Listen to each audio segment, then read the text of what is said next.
আজকে যাচ্ছি রক্ষিদার বাড়িতে, একটু ফেস কাটিং দেখে এলাম কেমন আছি না আছি।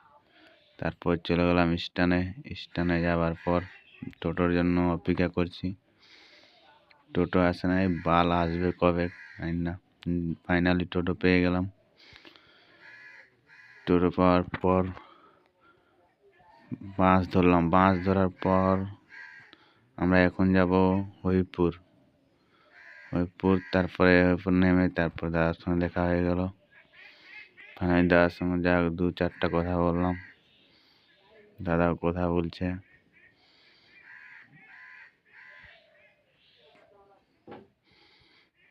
কথা বলা শেষ, তারপর দাদা বললো বাড়ি চলো। বাড়িতে আসলাম। বাড়িতে আসে যা হোক চাটা খেলাম, আবার বাইরে রিটার্ন আসলাম।